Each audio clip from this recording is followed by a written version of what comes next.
이 영상은 AI를 기반으로 작성된 ETF 투자 11대 테마에 주목하라 4편 중국 소비에 대한 내용입니다.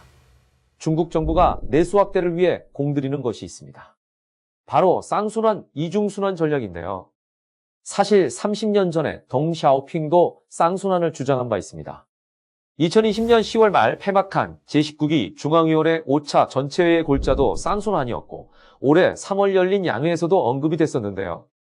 과거 덩샤오핑식 쌍순환이 수출을 통해 국제경제에 적극적으로 참여함으로써 그 힘을 빌어 국내 경제 활성화를 꾀해보자는 전략이라면 현재 시진핑식 쌍순환은 내수를 통한 국내 순환 활성화의 힘을 빌어 국제경제와 연계하겠다는 것입니다.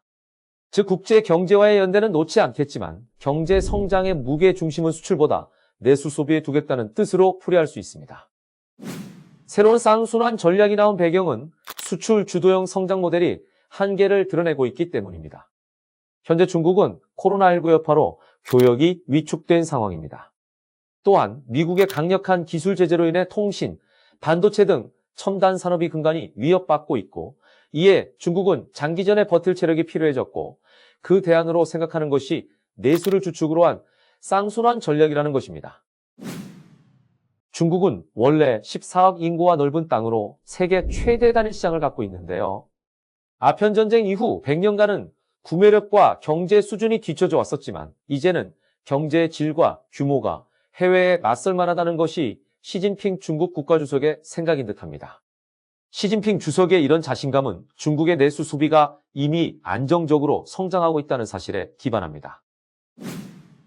2019년 중국의 소비품소매 총액은 전년 동기 대비 8% 증가한 41조 1649억 위안을 기록했습니다. 성장세가 다소 둔화되긴 했으나 여전히 견조한데요. 중국 소비는 절대적인 규모뿐 아니라 전 세계 소비시장에서의 상대적인 중요도도 빠르게 커지고 있습니다.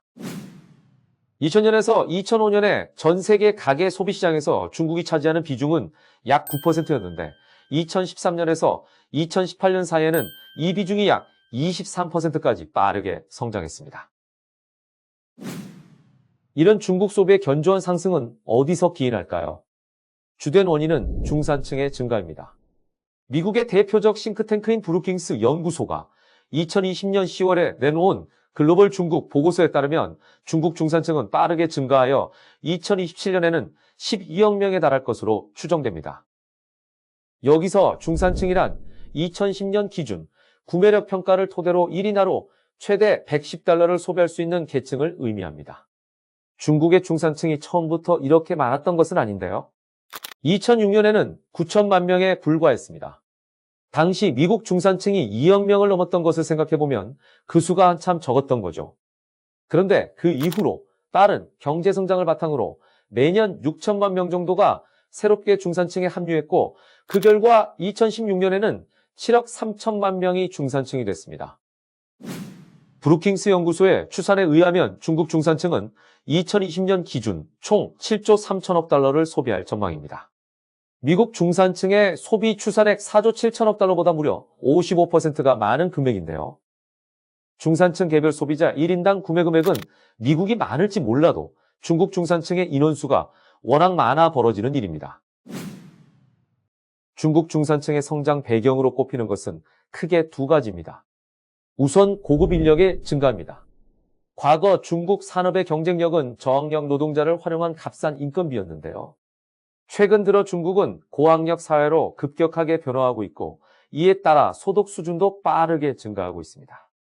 중국의 고등교육기관 수는 2000년 1000개에서 2016년 2700개로 증가했고 고등교육 학위 이수자는 2018년 기준으로 연 800만 명이 넘습니다. 또한 18세에서 22세 연령대의 대학 진학률은 2000년 10%에서 2018년 48.5%로 매년 약 2%씩 증가하고 있습니다. 이런 추세가 지속된다면 10년 후 중국인들의 대학 진학률이 70%가 된다는 계산이 나옵니다. 이런 고학력자의 증가는 자연스럽게 중국인들의 소득 증가 그리고 소비 증가로 이어질 것으로 보입니다. 두 번째는 고급 일자리의 증가입니다. 고학력자가 증가한다고 해도 그에 맞는 소득을 제공할 일자리가 부족하다면 중산층이 늘어나기는 어려운데요. 현재 중국은 고급 일자리가 빠른 속도로 증가하고 있습니다. 전국경제인연합회에서 2020년 8월에 발표한 글로벌 ICT 100대 기업 리스트를 보면 1위는 여전히 미국 기업입니다. 애플, 마이크로소프트, 아마존, 구글, 페이스북, 비자, 테슬라, 엔비디아, 넷플릭스 등 총 57개의 기업이 순위에 들었습니다. 그리고 2위는 중국 기업인데요. 알리바바, 텐센트, 평안보험, 징동닷컴, 차이나모바일, CITIC 등 총 12개의 기업이 순위 안에 포진하고 있습니다. 반면 한국은 삼성전자 한 개 회사만 포함됐습니다. 이런 중국 기업의 경쟁력 상승은 중국 내 양질의 일자리 증가로 이어지며 결과적으로 중산층의 성장에 긍정적인 영향을 미치고 있습니다. 중국에서 뜨는 소비 트렌드를 살펴보면 우선 하이엔드 제품 선호 현상을 들 수 있습니다. 중국의 소비 시장이 전반적으로 커질 것은 명확하지만 그 안에서도 온도차는 있을 수 있는데요. 투자자 입장에서도 이런 온도차를 잘 파악해야 합니다. 즉 어떤 분야의 소비가 가장 큰 폭으로 증가할 것인지를 알아야 좀 더 세부적으로 투자 대상을 정할 수 있다는 의미입니다. 두 번째로 중국에서 뜨는 소비 트렌드는 고급 서비스에 대한 갈망이라 할 수 있습니다. 과거 중국 소비재라고 하면 라면, 과자, 음료수, 기저귀 등이 많이 떠올랐을 텐데요. 이제는 그 소비재의 중심이 공산품에서 서비스로 옮겨져 가고 있습니다. 좋은 서비스를 제공하는 기업이 된다는 것은 사실 좋은 공산품을 만드는 것보다 훨씬 더 어려운 일일 수 있습니다. 소비자들이 필요로 하는 것을 사전에 파악해야 하고 시스템도 잘 되어 있어야 하기 때문이죠. 그리고 서비스 정신을 갖춘 직원을 훈련시키는 것도 쉽게 할 수 있는 것이 아닙니다. 더불어 중국에서는 건강에 대한 관심이 늘어나면서 관련 제품에 대한 수요가 증가하고 있습니다. 중국인들의 건강에 대한 관심의 정도가 단적으로 드러나는 부분이 마라톤 대회입니다. 2017년에 중국 전역에서 열린 일반인 참가 가능 마라톤 대회는 무려 1100회에 달합니다. 체육시설도 급증하고 있는데요.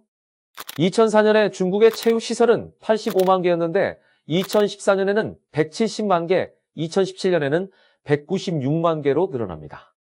연간 6%씩 성장한 셈이죠. 이렇듯 건강에 대한 관심이 증가하면서 자연스럽게 스포츠웨어 제품에 대한 수요가 늘어나고 있습니다. 아직까지는 나이키, 아디다스 같은 글로벌 브랜드가 여전히 중국에서 높은 점유율을 차지하고 있지만 넘쳐나는 수요로 인해 중국 로컬 브랜드들도 성장하는 중입니다. 자세한 내용은 하단 더보기의 링크를 통해 확인하여 주시기 바랍니다. 감사합니다.